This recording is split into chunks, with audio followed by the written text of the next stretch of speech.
Welcome in to another new podcast from Coatings Pro Magazine. As always, I'm your host, Ben Dubose, news editor with the AMP publications team.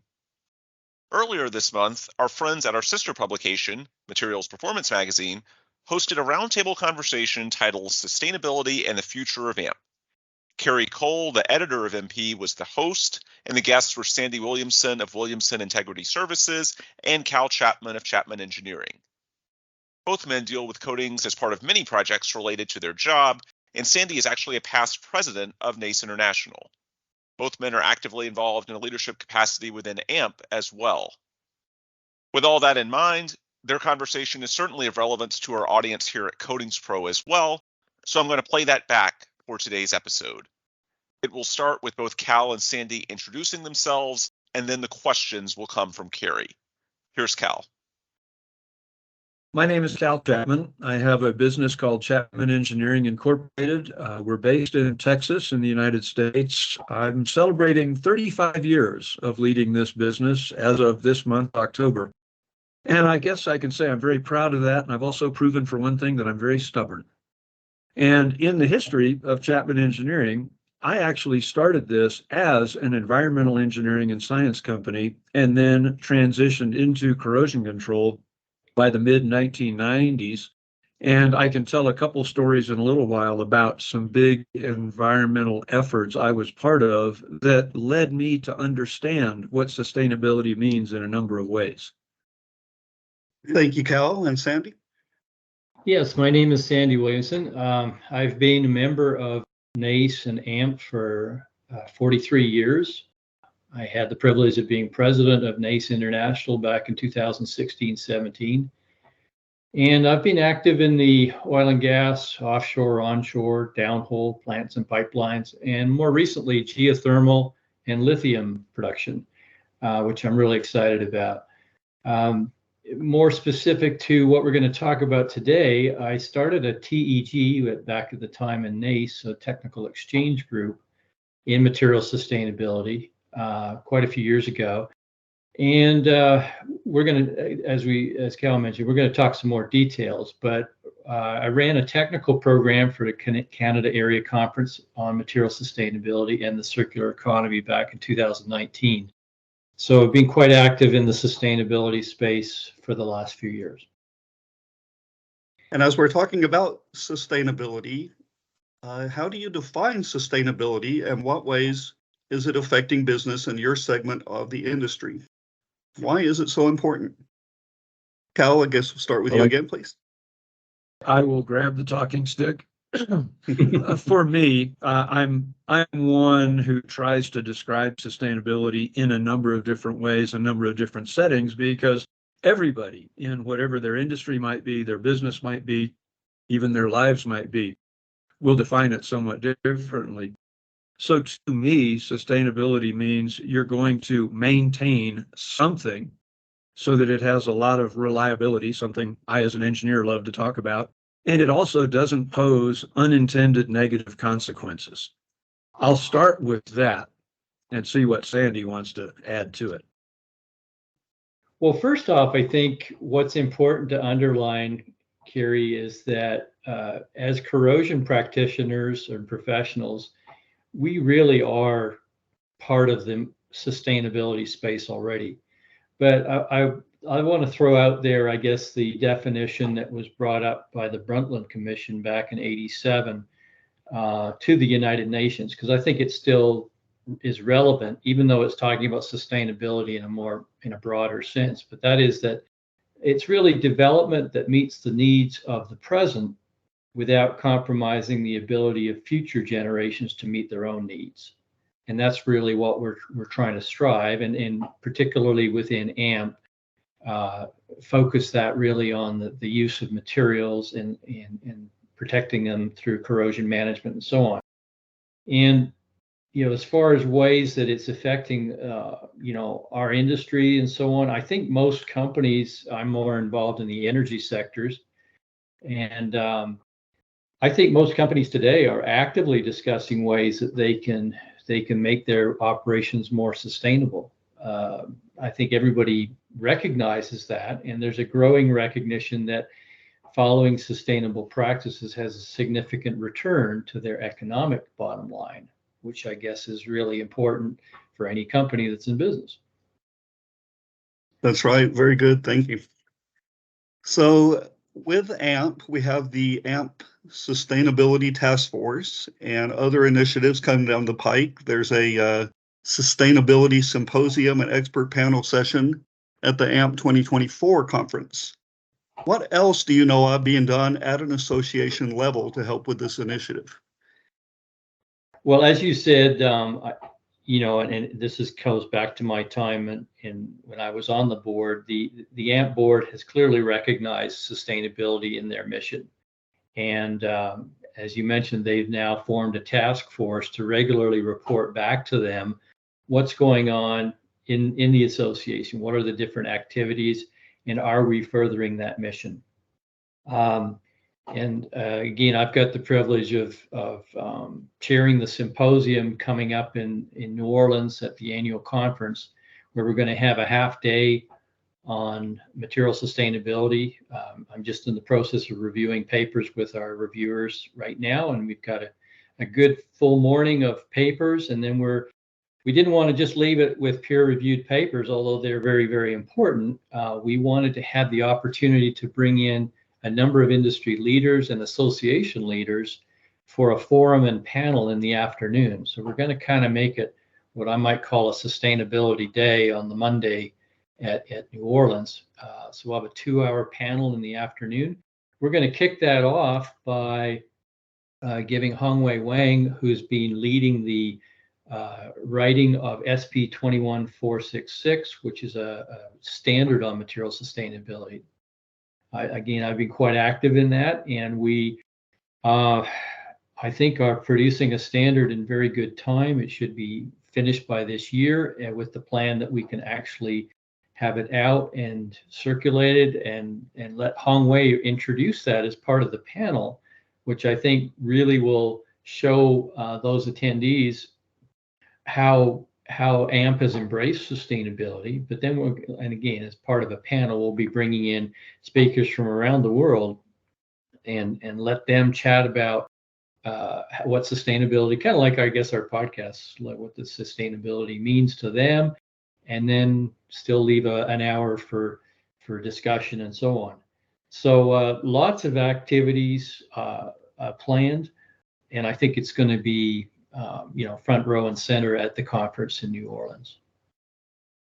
Excellent, Sandy. Thank you. And Cal? Oh, Kerry, I've got several points. I'll try to interweave with what Sandy just gave us. I will be a bit player in that morning session in New Orleans with a presentation about how cathodic protection on metal assets submerged or underground, that is a sustainability practice when it's done properly.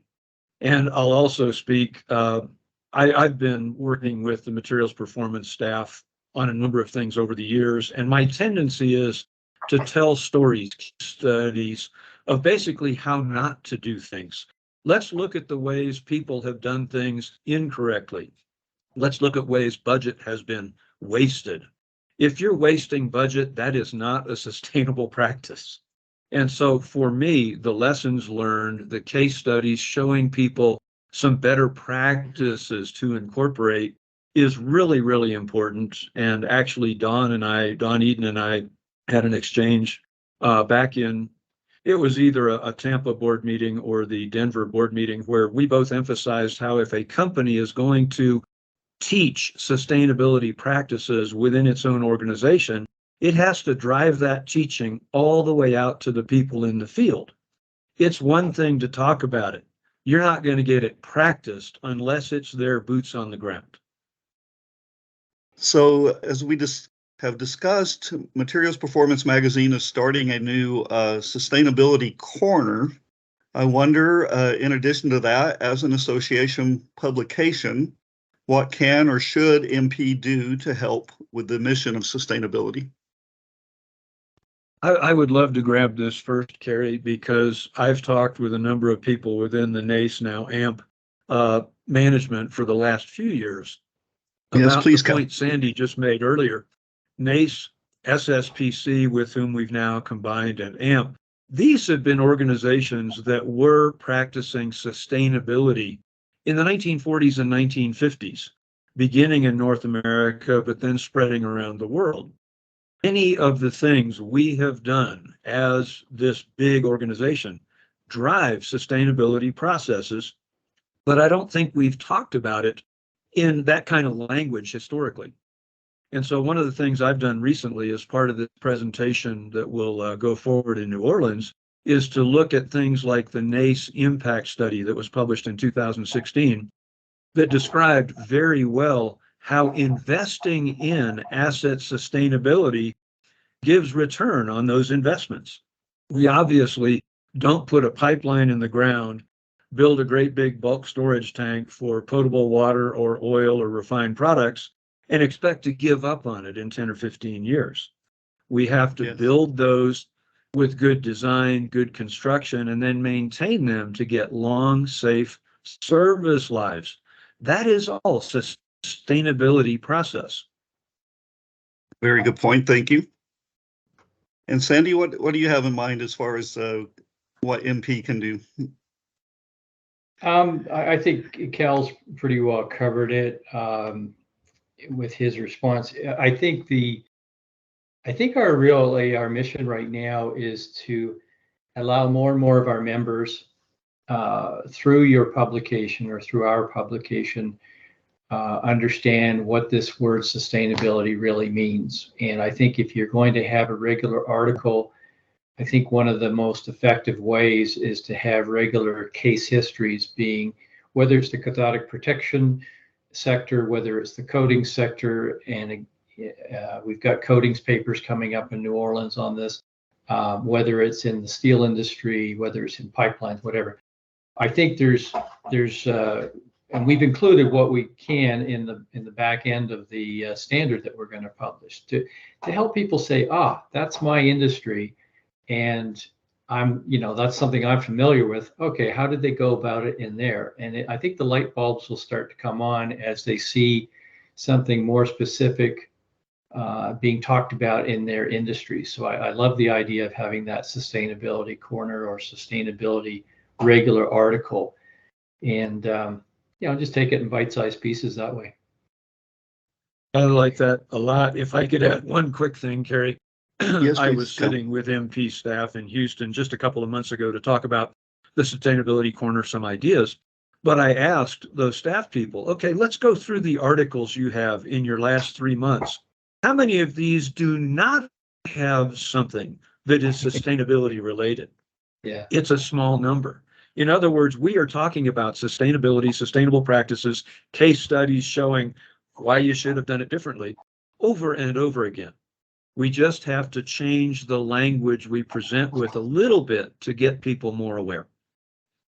An excellent point. Thank you. Are there any trends or new technologies to watch for as it pertains to the sustainability push? What's on the horizon? I'm going to take a short try at this, and then I think Sandy will probably have a lot more. For me, again, strong engineering background, strong environmental background. I've only been in NACE, now AMP, for 25 years, so I'm far behind Sandy. I really did the environmental career for 15, 18 years before corrosion control became something I had to go learn about and practice. But for me, we have to be very careful about finding good energy sources that have obviously we want them to be clean energy sources, but to be sustainable energy sources, they have to be affordable to deliver to all of our population. That is maybe the biggest challenge we face, is to find things that the taxpayer does not have to subsidize. Subsidies are not sustainable in my estimation. Sandy, from there, what would you like to add? Well, yeah. So this, to me, is where the service and the supply companies come in. And, we're hopefully going to talk about that again more in New Orleans. But when they take a closer look at the ingredients that they use in their product or service or how they go about it, that's what we're really asking. Can they reuse materials at end of life? Can they repurpose them? Can they remanufacture? We all know the word recycle fairly well, but those other terms about reusing, repurposing, and remanufacturing, and there's probably a few others, but in other words, don't just throw away things at the end of life, because now you're basically going back to raw materials, and more importantly, the energy required to convert those raw materials into something useful. So that's why we really like the concept of the circular economy, where when we design something right at the outset for the use of a material, we're also thinking right at end of life. What are we going to do, or what could we potentially do? Like the steel industry is a fairly easy one. The aluminum industry is fairly easy because you can essentially remelt these products, and people are becoming more clever about actually separating different materials or elements when you melt components and so on, and even plastics. That's a huge issue. All the non-metallic space that we deal with within AMP. What are we doing with all these materials at the end of life, and can we somehow repurpose them? And ultimately, when they look at this, I think what we're going to be able to start to come up with and start to see is that these companies will understand that, we found a way that this material could be used at the end of the life we had planned for it, but we're going to get a return by selling it to somebody else that they can use in some other space. And this is the whole concept of industrial symbiosis. And I know that's a different term for some people, but essentially it's where you have, the easiest way to think of it is where you have an industrial park, where you have multiple industries producing multiple different products. But rather than them working in silos and working within their own plant gates, you get them to talk to each other and say, we have a waste stream, or so-called waste stream, that we are no longer going to be using, say, the energy from it, whether it's heat, whether it's cooling, whether it's actually a product or a waste material from a process. But as it turns out, somebody else in that industrial park may have a process that could use that as a feed stream. And what a wonderful concept when you can have all these different plants talking to each other, essentially helping each other, and with materials essentially being used over and over and over again. And again, it comes back with the fit with energy. And the world is challenged with energy and finding ways to supply electricity or energy for these processes. But there's a massive amount of energy used for making raw materials. Anytime we can get away from that and harvest the energy that's already been put into some of our materials by using them over and over again in the circular economy idea, I think the companies are starting to recognize lots of different opportunities there. So I think that's a really good, I think a really good space for AMP to play into. Those are excellent points. Thanks to you both. And I wonder, as we're talking about sustainability, it comes to mind to me that a lot of people in the general public might think of oil and gas, for example, as sort of a polluting industry. Is there some reputation management, do you think, that needs to be done to say we're already doing a lot with sustainability and we're working toward even more in the future? Does either of you want to take that one? Well, yeah, I can give a first crack at it, being in oil central north in Canada here. Yeah, we see that all the time with these companies. And like I mentioned at the outset, most companies these days have got the word sustainability comes up in their corporate report. How well they cover sustainability, I think that's a role that we can play in helping them with that. And then this kind of segues over to the Impact Plus program that Cal mentioned earlier. Elaine and her team at AMP have done a wonderful job of rolling out Impact Plus and helping companies understand how to be better managers of corrosion with the understanding their corrosion management program. But what we did in the cost of corrosion study in Canada, when we essentially sent out questionnaires to companies a couple of years ago, we on corrosion management to allow them to better understand what their practices are. We actually tacked on 10 more questions in the sustainability space. And as Elaine and I have gone forward with this, we've really been working together to understand how can we, if we're going to talk to a company about corrosion management, we may as well have some questions or have some discussion focused more on sustainability as part of that corrosion management. If they go together so well, and I think companies are wanting to get that recognition, and in many cases, it's very well-deserved recognition for what they do.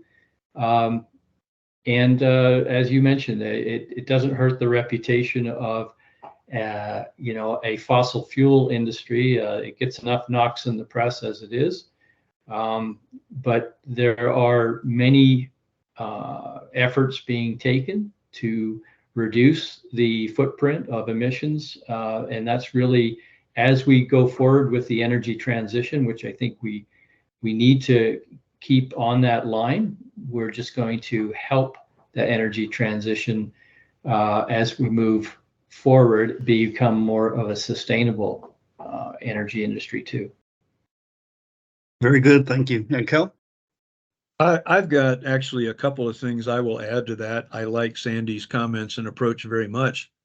First of all, in my history, as an individual working in first the environmental space, then the combined environmental and corrosion control space, I had a very interesting experience, actually obtained some US patents related to it with my original business partners. In the late 1980s, the United States started heavily regulating underground fuel storage tank systems because their operation was polluting a lot of groundwater aquifers, a lot of water supplies for towns and cities, and various other problems.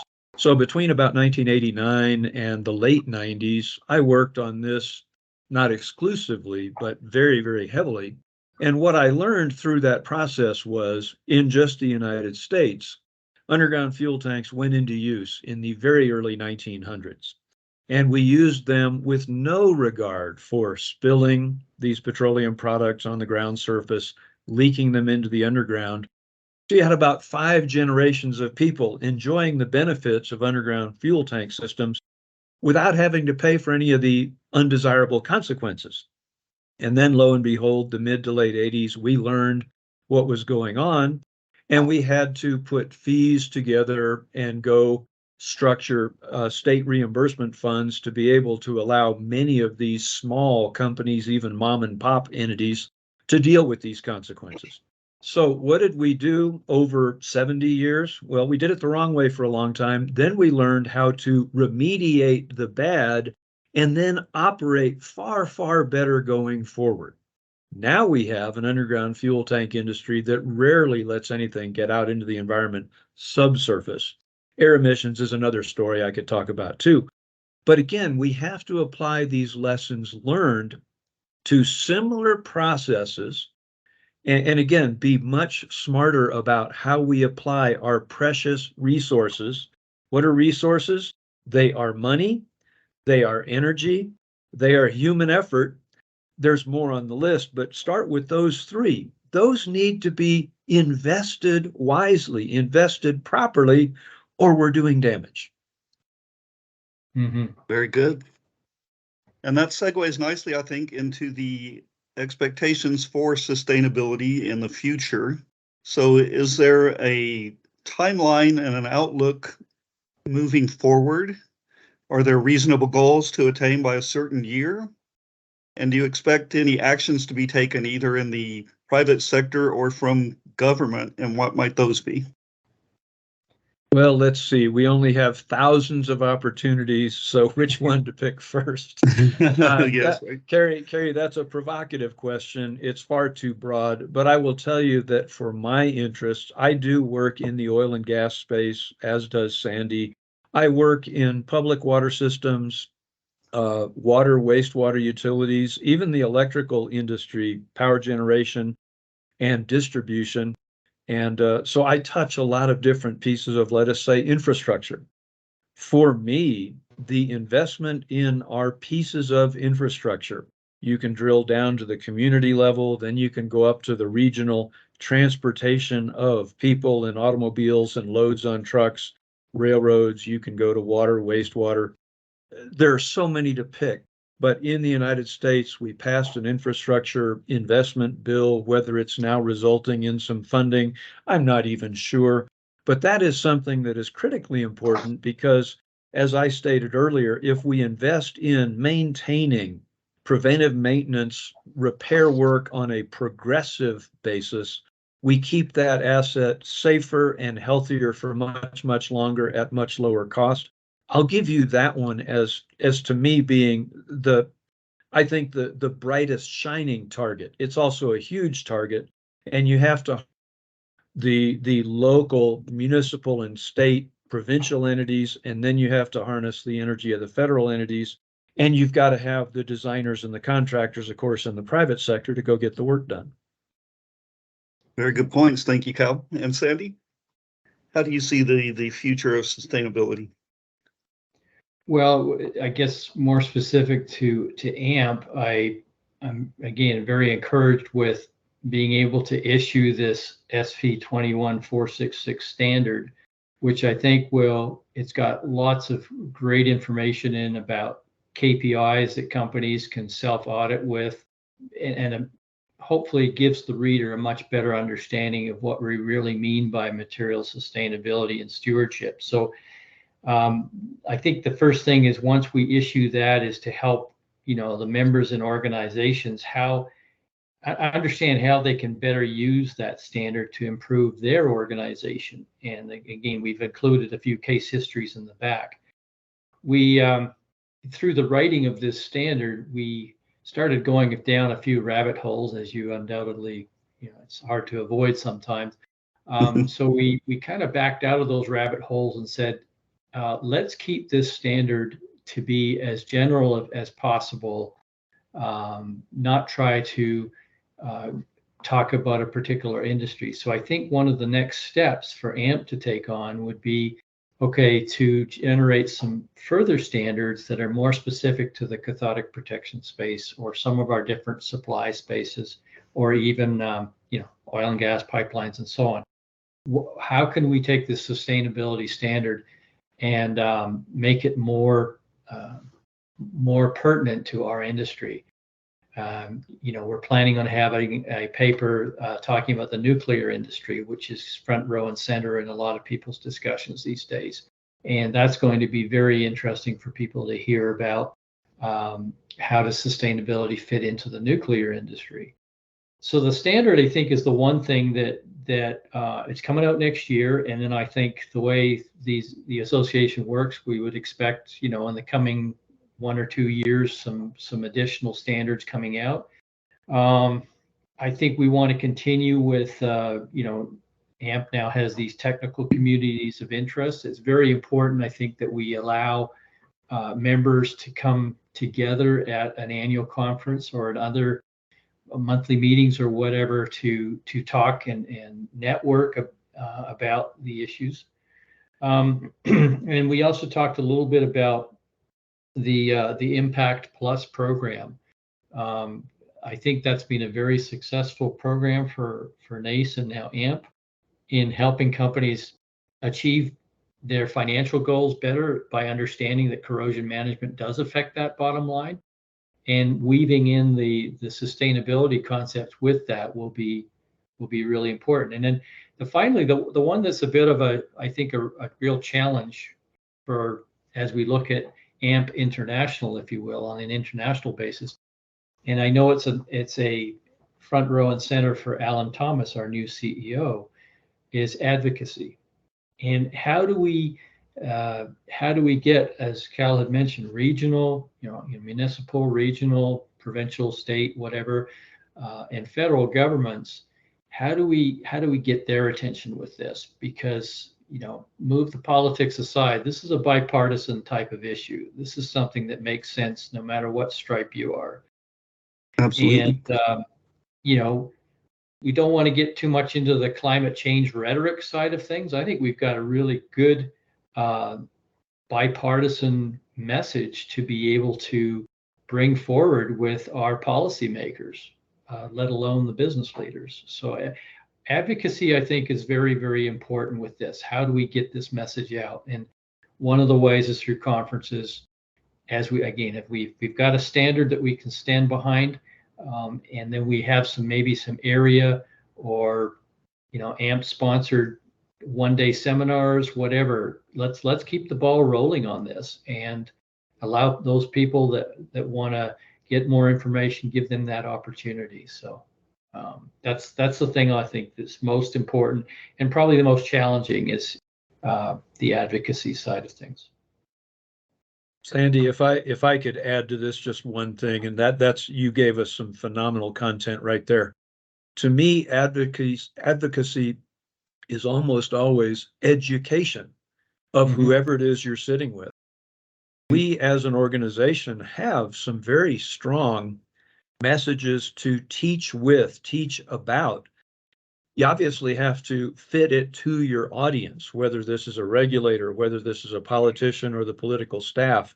I work with a lot of cities on maybe the client has an environmental problem, maybe the city has public water system corrosion control issues. We get to teach them what to do better. So both within AMP for our own education processes, but especially reaching outside the organization into the general public in all these ways, how can we get our people to educate effectively every chance they get? Now, I've come to the end of my prepared questions, and I'm going to give you time for closing thoughts, but is there anything I haven't asked that you feel like our listeners would also need to know here? From my perspective, Carrie, I think the questions were bang on. I think it covers the topic well enough for the listeners.